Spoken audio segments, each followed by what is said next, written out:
Hey, good afternoon, everyone. My name is Chris Burton. I serve as co-chair of DBAN, and I am so excited to be able to get started our DBAN Masterclass series with a topic that's near and dear to my heart, and one that, especially in this holiday season, I think is especially important.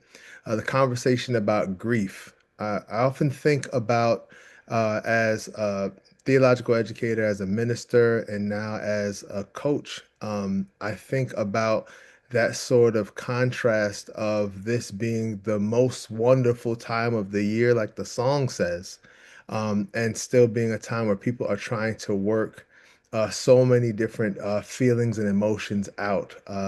Where they're trying to deal with the loss of a loved one, they're dealing with financial stresses, maybe the health of a child or health of an elder, or just all the stress that's just in the world, all these different access points for grief. So I want to spend some time with you all this afternoon talking about grief from an abolitionist approach, and I'll explain what that means as we get into the presentation.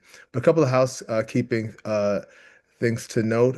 I want us to have time for Q&A.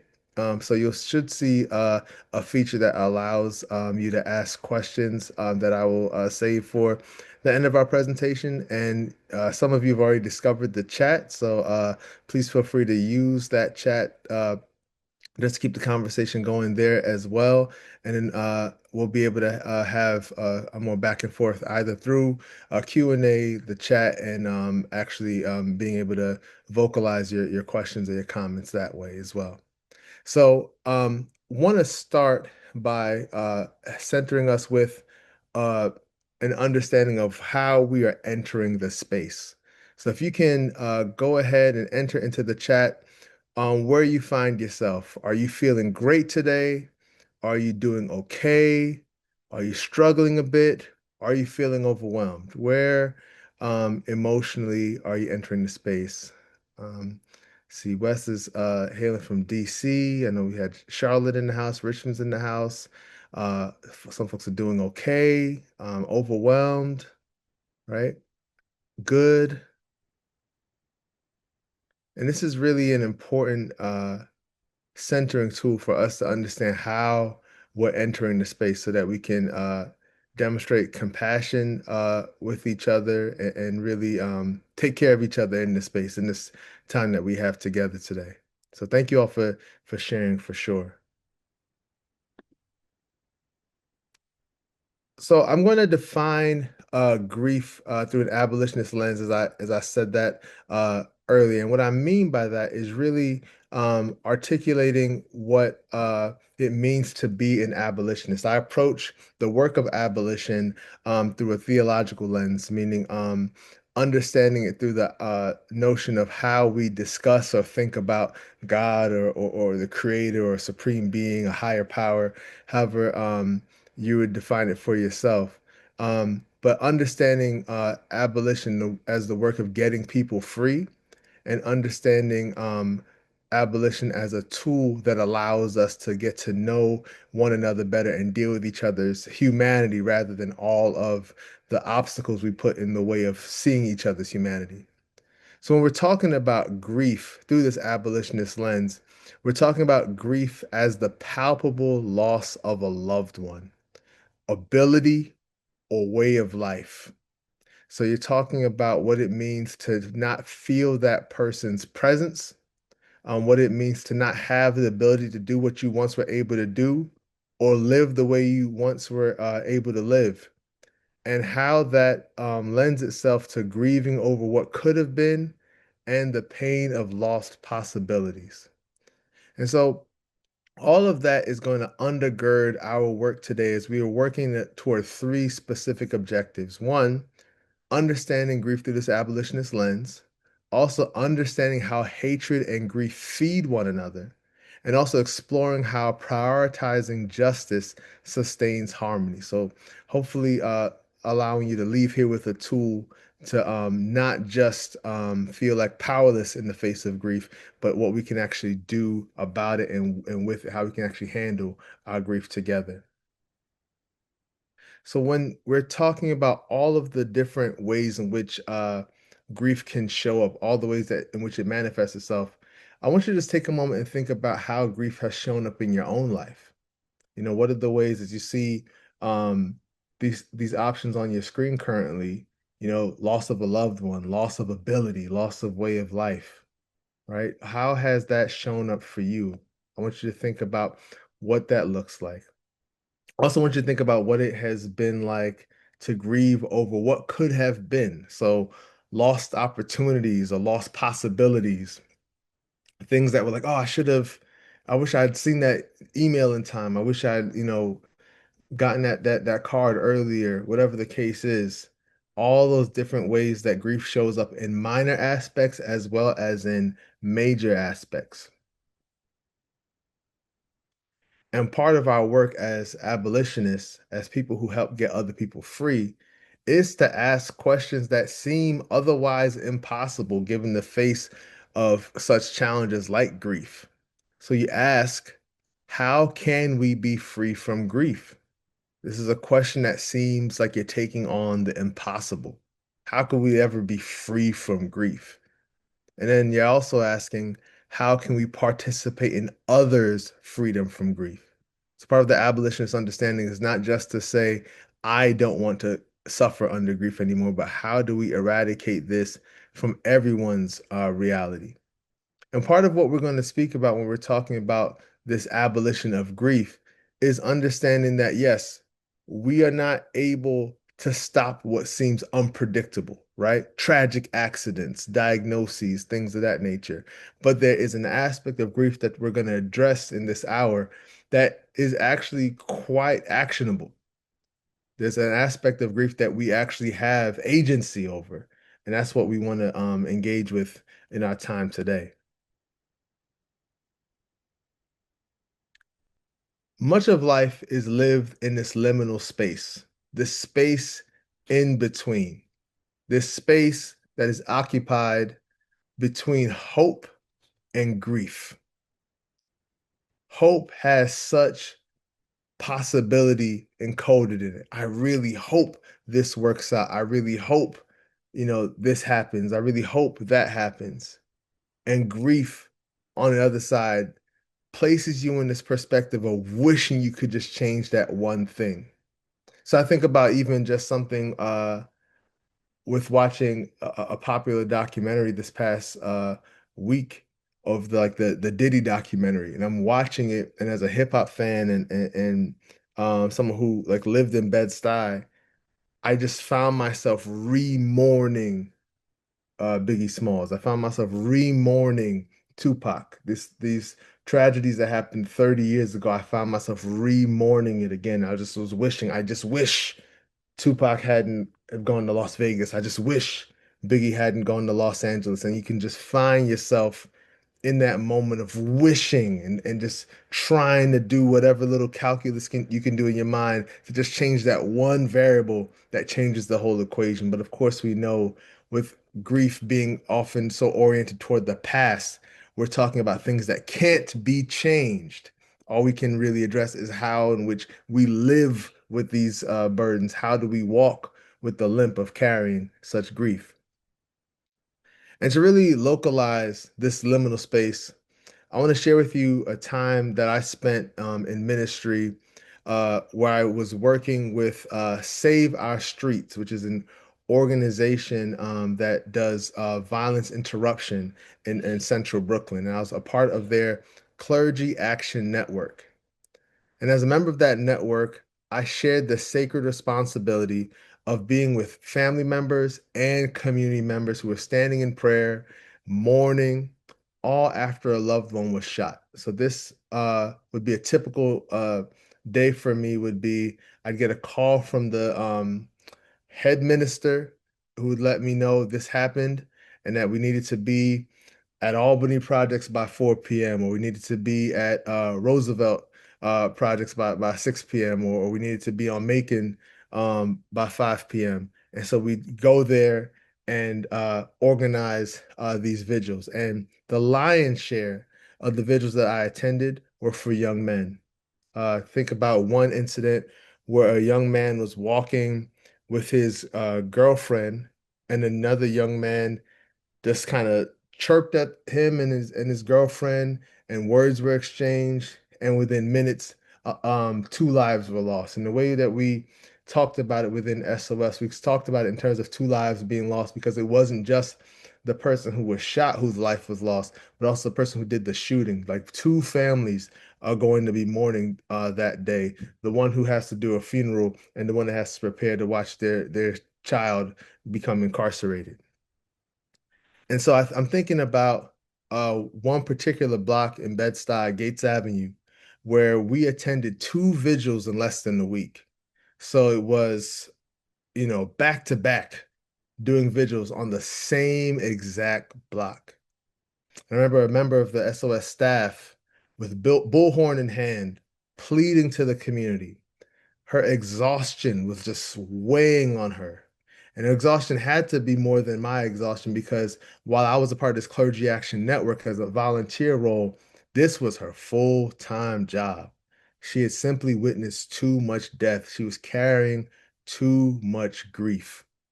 And this sort of exasperation is one that arrives with hot tears in hand. You can't really do that sort of work and feel like, okay, well, that was an experience. I'm gonna go back to doing what I used to do. It weighs on you. And I saw how it weighed on me, particularly in the summer of 2017, where I could feel hot tears running down my face when I was teaching summer school. I was teaching summer school to a class of middle school boys who were from different schools within my school district. And for the most part, overall, like taking a overall view of it, these young brothers were a group of lovable, intelligent, self-aware teenage boys, but they simply weren't living into the fullness of their potential, right? They'd come to summer school just to hang out. They were just interested in hanging out. They weren't trying to catch up to grade level. They weren't trying to get ahead. They just wanted to hang out. But if, uh, soon enough, the camaraderie evolved into a competition. Of course, right? You're talking about teenage boys. They're gonna want to see, oh, I'm better than you at basketball. I could beat you in arm wrestling, whatever the case is. And that competition turned into verbal barbs that were aimed at each other's insecurities. They took it too far. And the internalized wounds from the insecurities spilled into the classroom. I'll never forget watching these two boys charge at each other, ready to fight. And so I step in to intervene, separate the boys. It's summertime, so I don't have the school security unit that I needed to separate. I had to do the separating myself.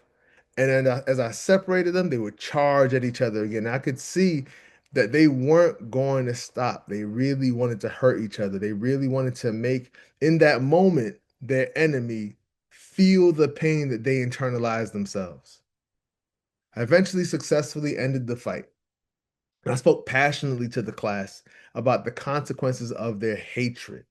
And I believe that I was so passionate about it because I had been attending those vigils all summer. Summertime would speed up our work. We were going to vigils all the time because it just seemed like summer arguments almost always, from that perspective, almost always ended in some kind of shooting. And the boys in that class, they calmed down when I told them about boys who were no longer able to demonstrate their gifts to the world. I told them about the school I had to visit with that same young man who was shot and killed on Macon and the classmates I had to console. I told them about how there's times I could hear the wailings of those mothers burn into my mind's ears as something I could never, ever forget. And this is why, whenever I'm talking about grief through this abolitionist lens, I have to talk about its relationship with hatred. I believe that grief unattended invites hatred, and hatred unattended gives birth to grief. I've come to believe that hatred in the commonplace, everyday bitterness between people comes from a profound wound. So if we think about those brothers in my summer school class, it so quickly went from just jokes and just playing around to saying things that were really personal and really painful, almost in an instant.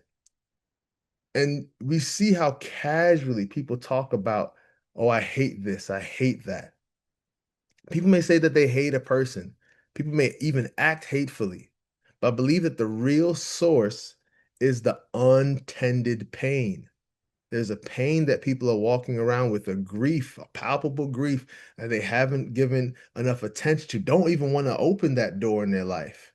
And that's what allows that grief to feed hatred for another.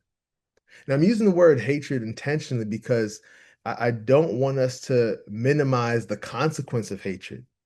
Yeah, I don't want us to act as if it's just an everyday disagreement. We're seeing real, that is the real challenge that is in front of us is that, you know, there's things that we think are just small, but we're just feeding it and feeding it and feeding it. And I have to call it in such a drastic thing as hatred in order to underscore the gravity, not only of conflicts, but potential outcomes of conflict, understanding that every time we have a disagreement, every time we don't resolve a wound, right?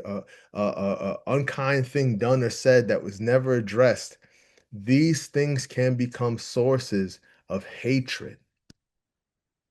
The great Howard Thurman, who's a celebrated mystic and former chaplain at Howard University, who wrote a book that it was one of my favorite books ever called Jesus and the Disinherited. He warns us against hatred.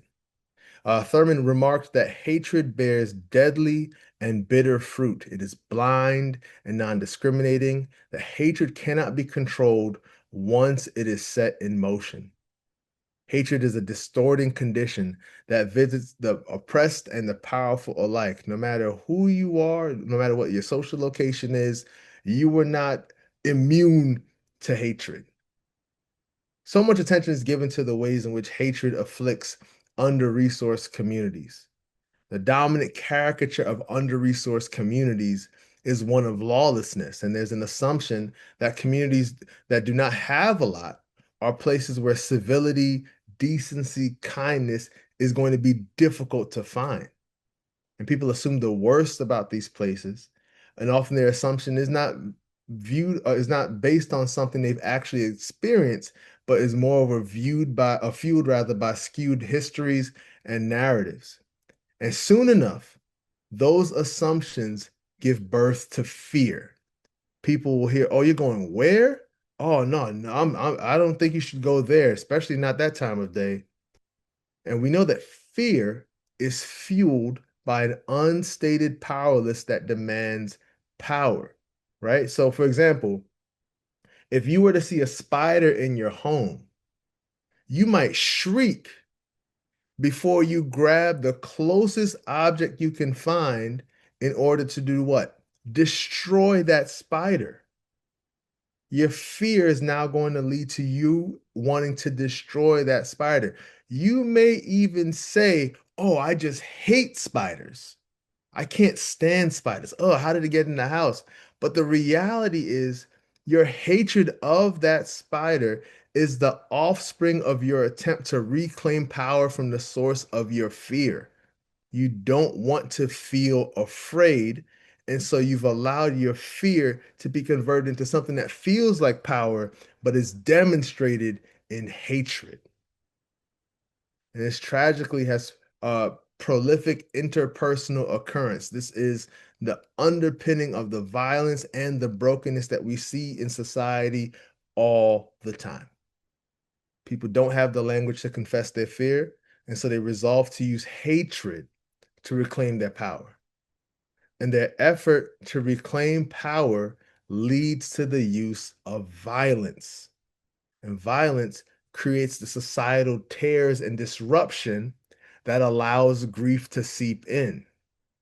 So this is why we're talking about fear and hatred. You might be wondering, how do we get to hatred so quickly? But if we're going to deal with grief, if we're going to talk about how we can tend to grief, we need to address its ingredients and we need to inhibit its causes at the root. For my dissertation, I did a survey of those who have received theological education. And in theological education, you receive courses like clinical pastoral education, where you serve as a chaplain in a hospital or in a prison or in an educational setting. But you also take classes like pastoral care, where you learn how to provide care for people in moments where they have great need, in moments where they have the palpable feeling of grief. And I remember one survey participant remarked, in thinking about their education, they said, "We talked about grief as a blanket statement and failed to consider how culture deeply shapes the way that people grieve." So I'm thinking about how a place like a seminary or a divinity school addresses grief in the curriculum, right? As aforementioned, pastoral care courses.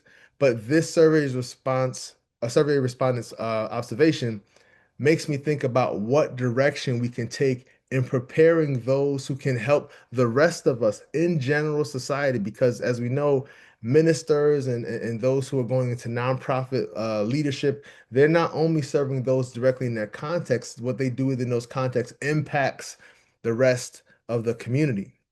And I believe that one of the ways in which we can better equip those who are going to help the rest of us is placing a greater emphasis on cultural competence. Cultural competence is an awareness of how people experience reality based on their social location and broader culture. You and I deal with this on a daily basis. You and I can witness the same moment in time. Something can happen in this meeting right now, and we can have very different understandings of what just happened. And that is because our cultures provide us lenses that inevitably form our biases.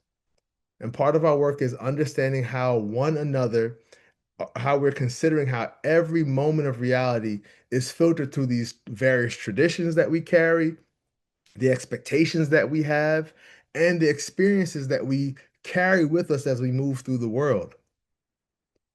Salem Press Encyclopedia of Health notes that the things that make cultures distinct are dynamic in nature, and therefore achieving cultural competence is an ongoing process that requires constant self-awareness and self-evaluation.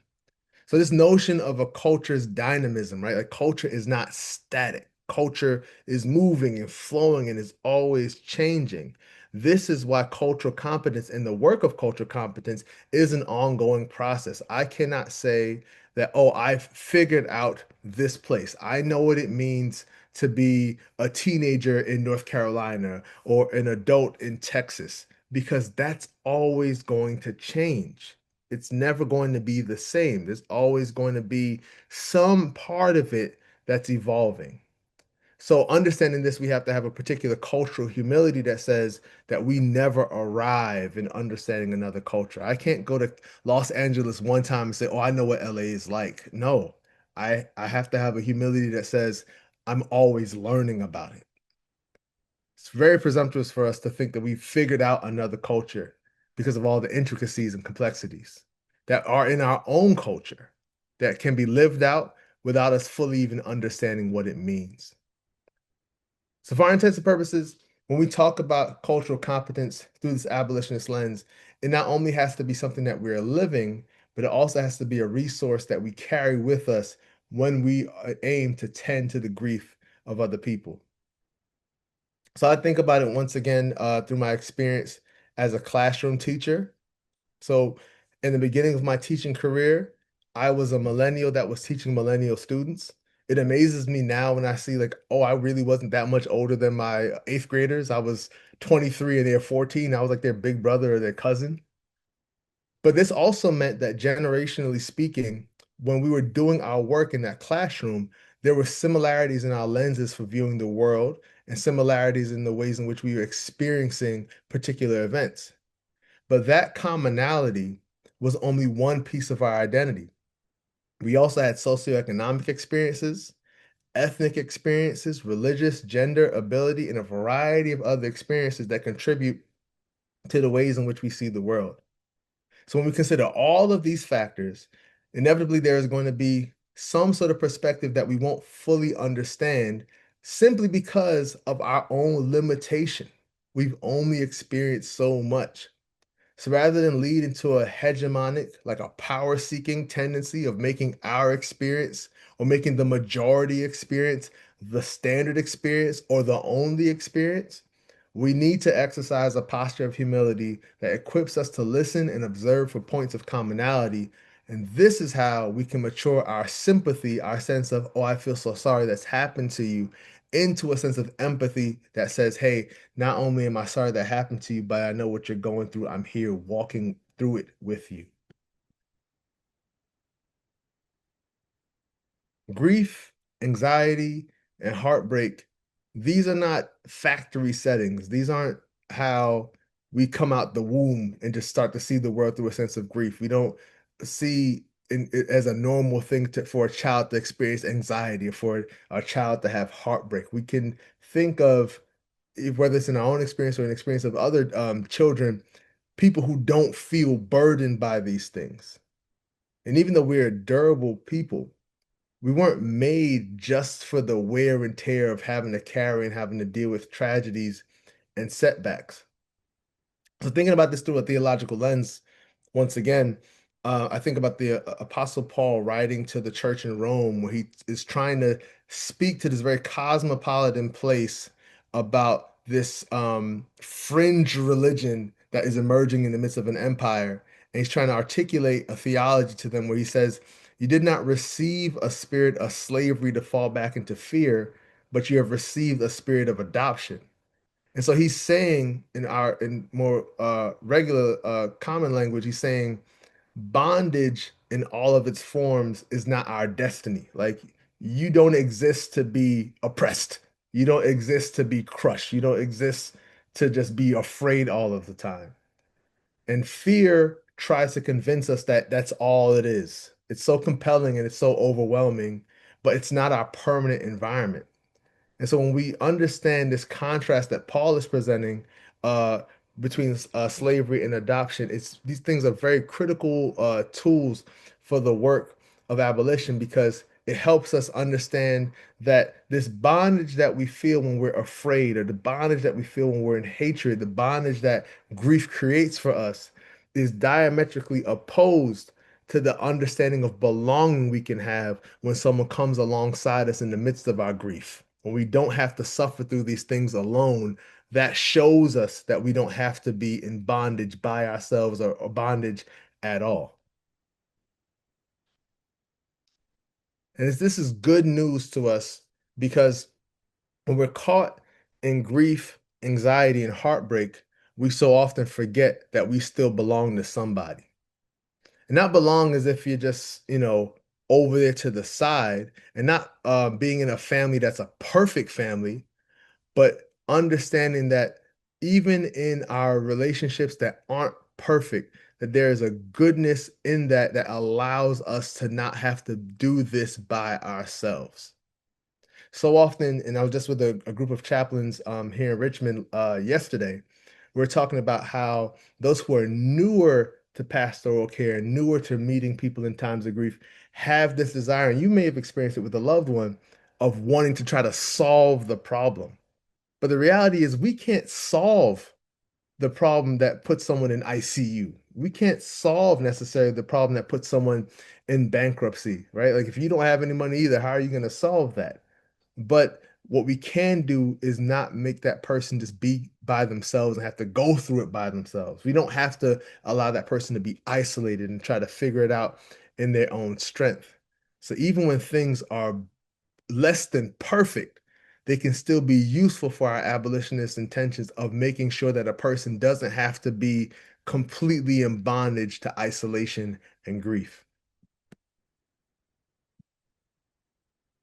And so when we focus on our role and responsibility for redeeming this understanding of family and understand that we have a responsibility to those who have broken circumstances, this allows us to understand the ways in which we can be a healthy part of the repair, not trying to overtake the situation, not trying to center ourselves in the midst of another person's grief, but really understanding the role that we have to play in helping someone feel restored and helping to repair a person's life. So when we think about how brokenness can show up, Brokenness often compels those who are caught in its web that they have nothing to contribute. One of the main ways that we experience grief, even as we age, especially, is this loss of utility. People can describe their uselessness as having a sense of no purpose. That can even get into a sense of saying, I have nothing to live for. There's no reason for me to be here. And it's critical that we articulate to people in the throes of this loss of utility an understanding of shared destiny. So while it is easy to feel aimless when you are isolated, when you're disconnected from each other, we have responsibility to let people know how much they mean to us. We have to emphasize that we are connected, that our destinies are intertwined. We have to do the work of creating a culture where people are reminded of their purpose by their existence. Your purpose is that you are here. As the chaplain said yesterday, being is doing, right? Um that the word is a verb, right? Like that's not an inaction, right? It's not something that's static. That the very action of existence is an action. And I think when we say it that way, we're allowing people to understand that it is important for you to be here. You don't have to be the super productive person in order to have value. And I think about this in my own journey. Some of you may know that I am a lupus warrior. I've been living with lupus now coming up on 14 years. And I know what it's like to feel like I had no purpose anymore. It felt like my purpose was snatched away by this invisible bully, and I joined support groups as it was recommended to me. I didn't initially like being in those support groups. I felt like I was hopeless. It felt like I was just waiting for my own funeral, and it just weighed on me to see the ways in which um, suffering could just feel compounded in spaces like that. Like none of us had the way out. We just were all just suffering together. But over time, I felt a sense of agency and was like loved back to life through people like my wife Brianna and like family members and friends and just surrounded by just beautiful messages and all these things that helped really just build me back up to the point where I was able to become an ambassador for the Lupus Foundation of America. And in doing that work of now speaking to different groups and developing friendships with lupus warriors, not just looking at people in the support group and feeling sorry for them, but actually supporting each other and forming support groups of our own, this allowed us to turn this isolating pain into a tool through which I was able to help others through their grief journey. And it's something that is really important to me because I think we often think that we have to be in a position of strength, conventional strength, in order to help someone else. But it was truly at one of my lowest moments where I was suffering on a daily basis and being able to be in community with those who suffered that allowed the journey of how to live with grief become something I felt like I could actually live with. I don't talk about grief as something that is just, I'm grief free, like it's out of my system. I often will talk about it through this understanding of learning how to walk with a limp. I can never be the person who I was pre-diagnosis, right? So if you think about whatever the tragedy is that's in your mind or that you live with, that person before, you can't be that person anymore, but there is some exciting person who you can walk into that destiny in spite of all the difficulties that you've been through in the past. And so when we do that sort of work, what we're really doing is amplifying our empathy. We have an opportunity to reimagine the suffering that we go through as an opportunity to deepen our empathy for one another. And this doesn't give us license, especially if you find yourself as someone who is powerful. This doesn't give you license to exploit people or to have toxic positivity or to try to spin someone's abuse into something positive.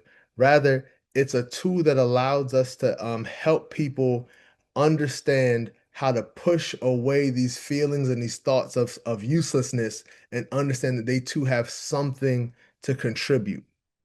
So often people who have been exploited have been made to feel like they're nothing and they have nothing to contribute while so much is being taken away from them. And this work is understanding what it means to tell someone that they have value, to treat someone like they have value without contributing further to those feelings of exploitation. When we're dealing with difficulties, when we're dealing with challenges, it can be overwhelming. And the overwhelming nature of wickedness is such that it creates a feeling of permanence. It doesn't feel like things will ever get better. But still, if we understand that there is a way through which us going through these challenges together allows us to keep on going rather than being fully crushed and fully destroyed by it, we understand opportunities to redefine and have a new understanding of what strength looks like.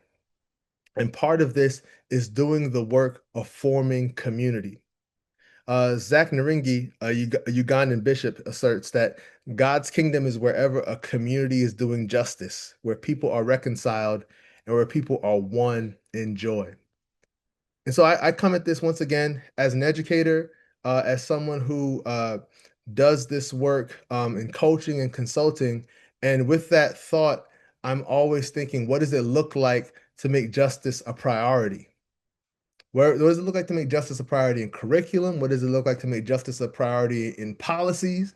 Whether you're talking about for your business, where you're talking about like as a government, what does it look like to make justice a priority? I think about Brother Cornel West's words that justice is what love looks like in public. And I believe that when you're looking at it through a educational lens, it shows up as an unrelenting commitment to honesty in your pedagogy. That when you're teaching the whole truth. You're not just teaching the part that's convenient. You're investing your time and your talent in the pursuit of the whole truth. And it's an understanding that pursuing truth is not an end to itself, rather, it's an instrument of repair.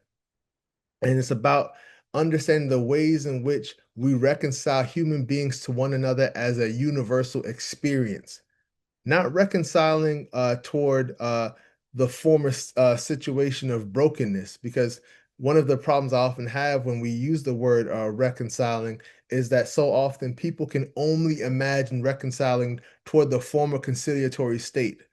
I used to take your pencil. You used to cry about it. People say, "Hey, y'all stop all that fighting and get along." But we haven't helped people imagine what does that dynamic look like where I'm not just taking your pencil and making you cry. We're just saying, "Hey, stop all that fussing."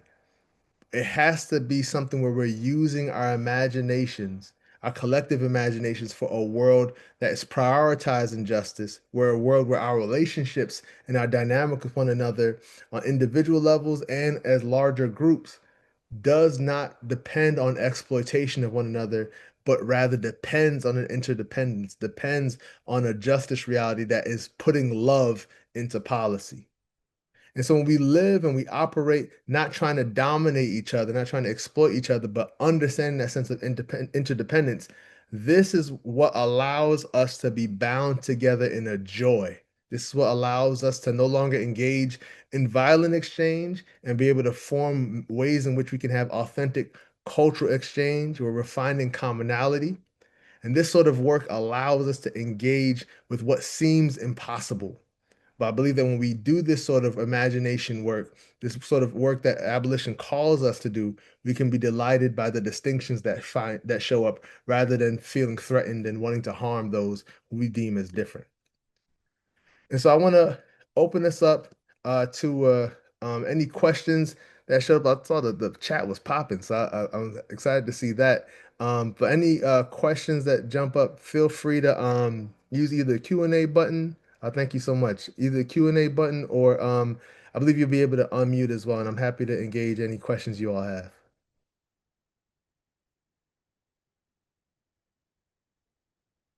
Also, raise hand feature too.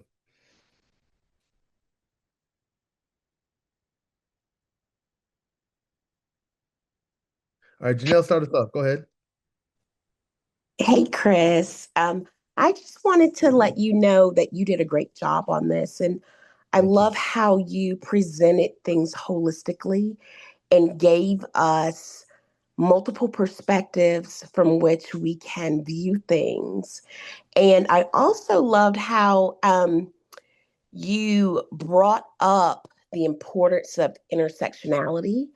I love how you also um, discussed how people's point of reference will shape what they see or shape what they understand, and also how we all have biases and how those biases can cause us to look at people who are different from us in Hmm. a way that is not accurate. I'm just grateful. You've made me very proud. So Thank kudos you. to you. I always love hearing you speak and love hearing you teach. You are such a beacon of light and hope and love. Have an absolutely amazing day. And Brianna, you know I love you too. One of my love of blurring girls from back in the day. Hey, thank you so much for that, Thank you.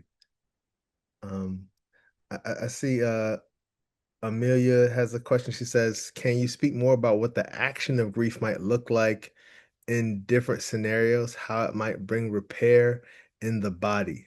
Yeah.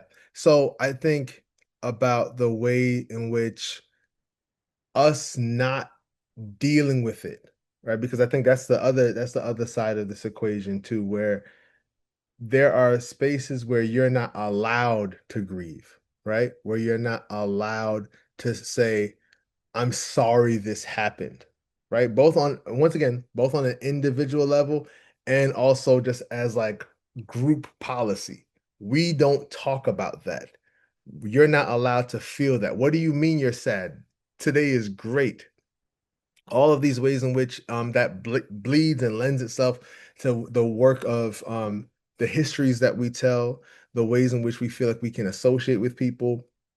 I think that when we don't do that work of dealing with it by actually having the lament period, by actually having grief, it's the same as if like you're not allowing yourself to use the bathroom, right? You're just allowing yourself to just be sick or be uncomfortable, and you're just trying to pretend that it's not the cause of that discomfort, it's not the cause of the dis-ease. And I think that when we allow ourselves, or rather don't allow ourselves to grieve, we create this false peace. And we see this spaces where power is concentrated, spaces where a scarcity mindset has to be imposed, where we say there is not enough to share. We can't even entertain the conversation of repair because there's not like, what are we going to give from? We don't have anything to give to that. It creates a sense of I have to pretend things are fine.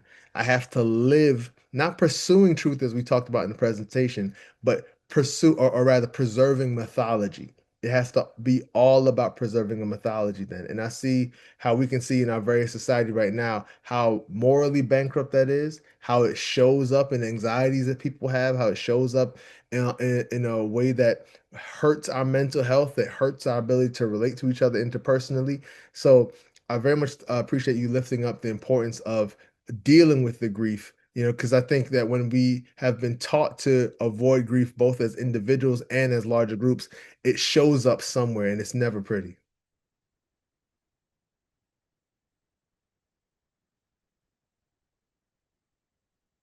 Oh, got a couple more questions. See, Brianna said, what can lament look like in corporate slash public spaces or places that aren't communities of faith? Absolutely. So yeah, as I said, I come at this from a theological space. Like I'm a minister and theologically trained, but I believe this is vital work for secular public spaces, corporate spaces, interreligious spaces, and spaces where there's no religious tradition at all. We all have to learn how to live with folks who are different from us. We all have to learn how to deal with people who don't see the world the exact same way that you do. And in that, it means that there's no space, regardless of religion, regardless of ethnicity or culture in that way, that doesn't hold truth as a value and puts truth at a premium, at least in word, if not in deed. And so if every organization can say, what does it look like for us to deal with this stuff honestly? What does it mean for us to actually tell the truth about our history? When you're telling the truth about your history, it allows you to have a true sense of identity. if I have to build my identity off of lies and mythology, that identity can't be held up. And what extremes do I have to go to preserve that mythology? What do I have to do to make sure that that truth never comes out, where the truth becomes an enemy? This is not something that's good ground for any sort of entity or organization to be built on. And so I think when you're understanding that there are going to be things in your truth that are going to be very difficult to deal with, you can't just say we're going to avoid it, we're not going to talk about it. You have to sit with it and say, where can we go from here? Some of the things that we lament are not things that we can actively solve, right? Land has been taken from groups of people, people's lives have been taken, things have been stolen or broken or destroyed. You can't simply replace that, but how can you live in a way that it has a particular style of humility, and you want to live in a way that does an act of repair? Maybe you're not building back that thing, but what new thing can you build with this now posture of humility and lament? That's the question I think needs to be asked in a variety of spaces where so often the sense of identity and sense of belonging is built off of myth making rather than an honest recollection of the past. Um, and then I see Ashley's question: how can we alchemize our grief when viewing a close relative or a close friend experience a circumstance that has them believing they have no agency when that leads to their own hopelessness? So it's not a loss of ability in their own life, but by proximity in a way. That is a powerful question, Ashley. Um, I think, and one of the things I was taught, uh, and it has a ministry in the phrase, but this can be done by anyone in terms of like ministry of presence. So, for example, one of my favorite stories in scripture is when the character Job loses everything, and his friends are pretty awful throughout the story, but in the beginning of the story, they just sit with him and they're quiet.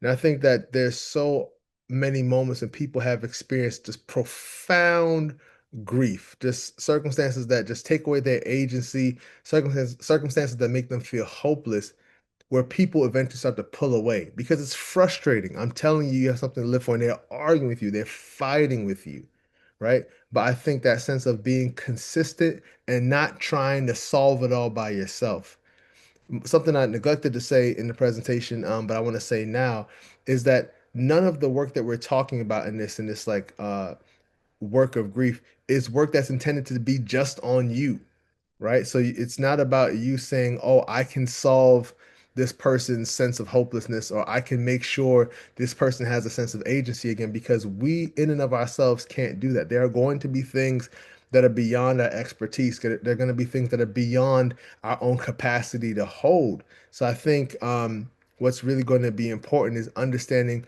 who are the folks we can do this in community with, and really making sure that we're not just taking this all on ourselves and just exhausting ourselves to the point where now we're no longer able to help that person. So being able to do that in community, that work of restoring people in community is going to be important too.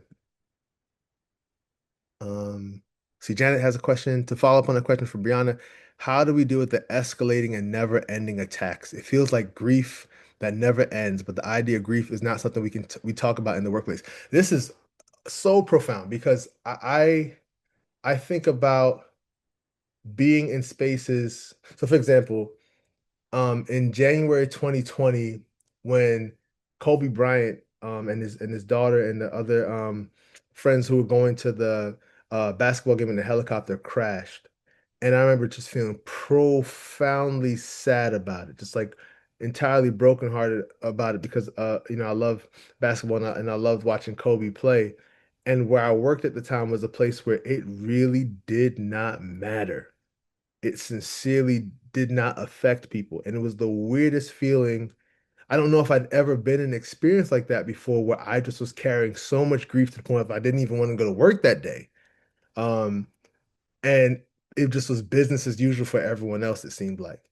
I think it can be very difficult to sort of carry that by yourself. And there's two solutions that come to mind, two trains of thought that appear for me is like one, I think if you're in a place that has a community where you feel like you have people who you can like carry these sorts of things with, really showing up as your full self with that person so that, in the never ending, relentless attacks and all the ways in which grief continues to just like metastasize in this season, that you're able to work it out with them, not in a way that just pulls you all down, but in a way that you're at least having the catharsis of not having to carry it all out, carry it all by yourself. And if you're not in a space where you can do that, really doing that sort of work where you understand that this is not a place that is going to satisfy you with regard to catharsis, right? So part of what has helped me is understanding the connection between disappointment and expectation. So if I don't expect this place to be a space where I can like bring my grief or work through the challenges that I'm observing, even if it's challenges within that workplace, if I understand that place is not equipped or is unwilling to do that, then I can't be disappointed. It can't further harm me because I've already established I can't expect anything from that place. And since that place can't do that, I have to, for my own sake of my own personal health, I have to find places that allow me to do that. If I still want to be there, that allow me to support my work there by allowing me catharsis elsewhere so that I can do whatever necessary work is there. Or if I realize, hey, you know what? This isn't worth the headache. I need to get out of there. And then I make sure that I prioritize as a part of my values. What are the places where I can be my whole self in those spaces and not have to just compartmentalize myself further and continue to just be dismembered as I move through the world? So that's sort of like a two-pronged attack with it. Either address it within the structure of that place, if it's a place that has the capacity to do that, or address it in your own life and in the own community and ecosystem you've created for yourself, so that you're able to be supported in a way that allows you to go there, do the work you need to do without it crushing you because of their unwillingness to deal with it. All right. Any other thoughts or questions?